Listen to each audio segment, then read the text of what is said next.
Why do people put these rubber grippy things on their bows anyway?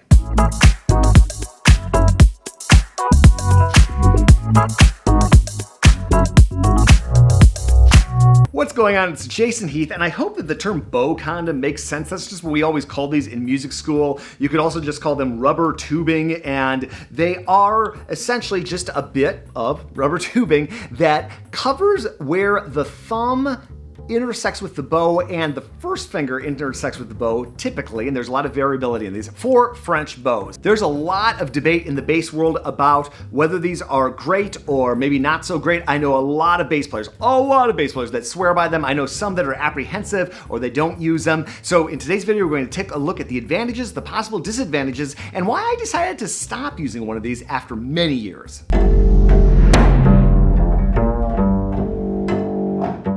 Let's talk about the advantages of the rubber tubing, and the first one is comfort. Oh my goodness. Once you get used to having this little bit of extra tubing right here, there's just this nice like easing into a comfy sofa or something for your right hand. Putting your thumb right here and having just a little bit of friction and a little bit of pliability, that promotes, I have found, and for me, this sense of relaxation up and down the arm. And I can even feel that right here. I'm using this bow by Patrick Staples, by the way. I'll link up to a video I've done on his bow, assuming I've put it out already. And it just sits in the hand. It's wonderful. So if I compare that to my Baird Doling bow, I can already feel, boy, I should maybe start using that rubber tubing again.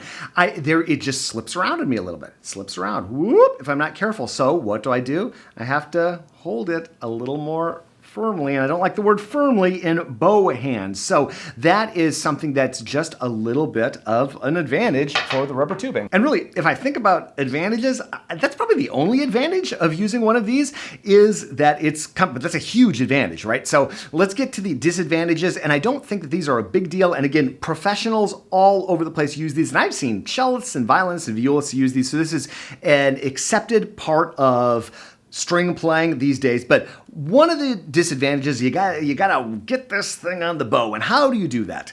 I don't really know the best way to do it. I just take the frog off and I go, and I pull this rubber tubing on, and then I kind of like pull it up the frog, and you can see it kind of wants to slip down off the frog, and then it sort of loses its value, because for me the value is it covering this little spot right here where your thumb sits. So you got to get it on, it's a little fussy, and then it kind of wants to move around a little bit on you, and then that's a little bit fussy too. Another disadvantage, and this might be just Jason specific, is I borrow so many other people's gear that I am hesitant to use anything in my own playing that's not totally standard. And I don't think that's good advice for everybody. I think you should find what works for you. But just for me, because not everybody uses this, I pick up a student's bow and it just feels a little bit like wearing uncomfortable shoes or something like that. The third potential disadvantage, and I don't fully understand this concept, so if you want to elaborate, feel free to do so in the comments below, but by adding some mass right here, you have the potential to make things feel just a little bit like having like a loose steering wheel or something like that. There's like a little bit of play in the instrument that comes in when you have this padding. Again, I don't think that is a deal breaker at all, and so many wonderful players use this, so it obviously works well. But I do think that there's something to be said about having a smaller point right here where the thumb meets. There is a little bit more control that I feel between particularly second finger and thumb. I feel that just having my hand on the wood itself can give me a little bit of a better sense of control. Now, why I stopped using one of those, and I used it for years and years, and I still think it's great, and if students are struggling with their bow hold, which is quite common, I often recommend one of those. But one of the things was just vanity. I got this gold mounted Baird Doling bow, and I had kind of torn up some of my bows. Maybe I was getting the wrong size rubber tubing, but I'd done some weird stuff pulling that tubing on, and I just did not want to muck up the gold. And this is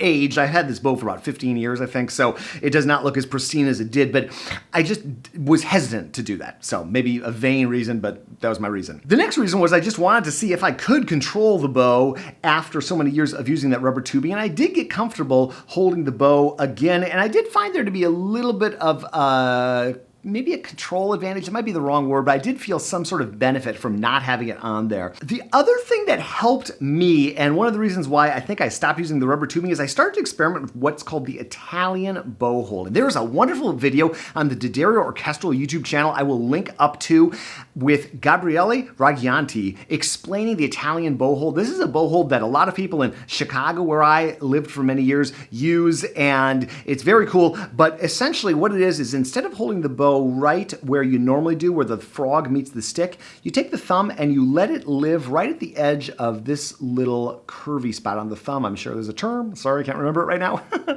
But you put the thumb right there, and that moves the hand a bit back on the bow, and it gives a little bit of a sense of stability. And with the thumb there, there's just so much more surface area for it to live on that I felt like I didn't really need the rubber tubing anymore. Now, I have since gone back and held it in the more traditional spot right here, but after all those years of not using the rubber tubing, it feels really comfortable. But I gotta say, after spending a couple weeks experimenting with Patrick Staples bows and having these rubber tubings on, I might be going back. That's a look at the bow condom, or the rubber tubing for the French bow, or whatever you want to call it. If you enjoyed this video and want to learn more about bows, check out this video we've got linked up. Thank you so much for watching, and we'll see you in the next video.